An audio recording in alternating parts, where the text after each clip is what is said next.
It's a weekday mid-morning at Dover, New Hampshire's McConnell Center. For the regulars, warm-ups have already started. 9 miles away, Bob Brown is getting his gym bag together. Oh, what a beautiful day. At 81, his steps a wee bit slower than when he was a star halfback at Dover High School. Of course, he has a few more grandkids than he had back then, too. Why still play basketball? Probably the most important thing is to stay healthy, but also the relationship I have with the guys that I play ball with. We play Monday, Wednesday, Friday.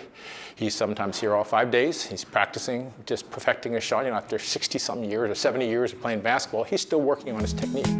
Brown gets limber for the game with a speed run up the stairs. He knows the floor here pretty well. You played in this gym in high school? Right, a few years ago. Obviously, he's slowed down a little. But that hook shot of his, particularly from the right side, it's almost unstoppable. It's been an eventful year for Bob Brown and his hook shot. In June, his 80 and over team won the Senior Games national title in Albuquerque, New Mexico. Then in July, at the International Masters in Finland, his 80-plus team won a world championship. Looks like you got a hot hand. Some days they go in and some days they don't. Those are the frustrating days. These days, Brown's happy to rely less on speed, more on technique.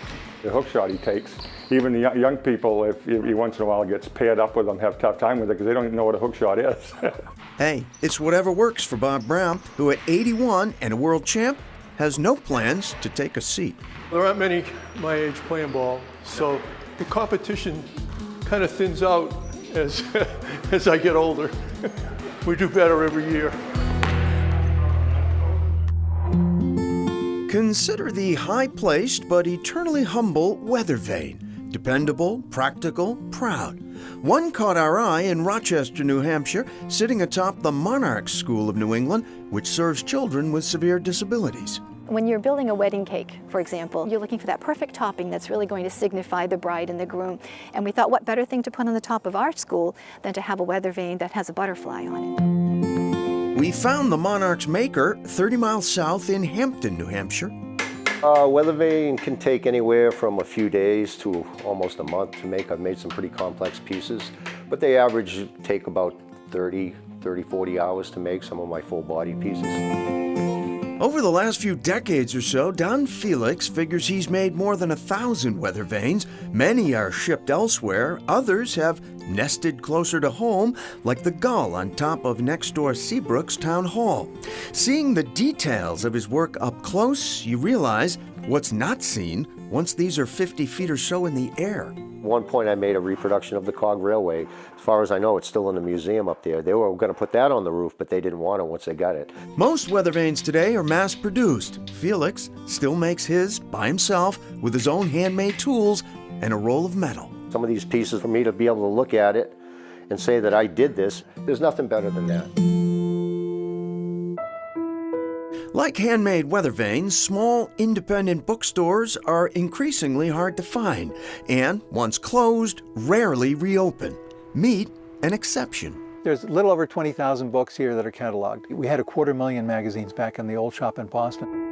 Vince McCaffrey sold books from a pushcart in Boston before opening Avenue Victor Hugo bookstore on Newbury Street in 1975.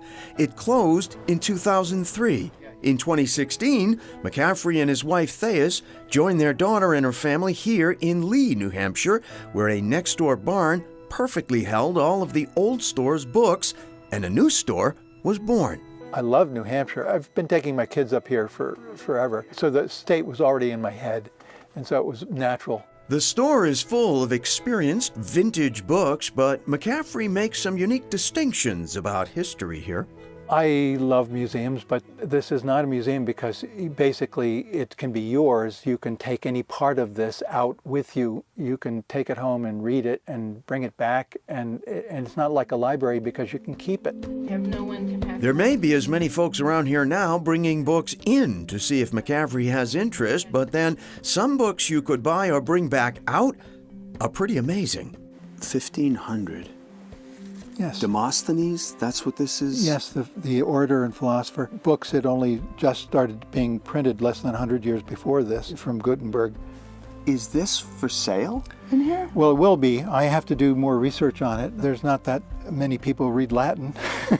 Fortunately, there's plenty of choice here, plus old wood floors that creak and cozy nooks that beg to be browsed and sat in. So Vince and Thais McCaffrey keep on cataloging their still growing inventory, and a reborn bookstore settles in to a second chapter. This is landing in the right place, I think. This is wonderful. And Vince McCaffrey does say that 2020 was a tough year, but many of his loyal customers from their days on Newbury Street actually found them in their new spot in New Hampshire. Well, that's nice. Yeah. And back to Bob Brown, our basketball player. We should point out that Ted met him before the pandemic. We did check in with the basketball gang up there, and for now, most of them have benched themselves during the pandemic for safety, but they will be back. All right, next, a country store marks a century and a half in business.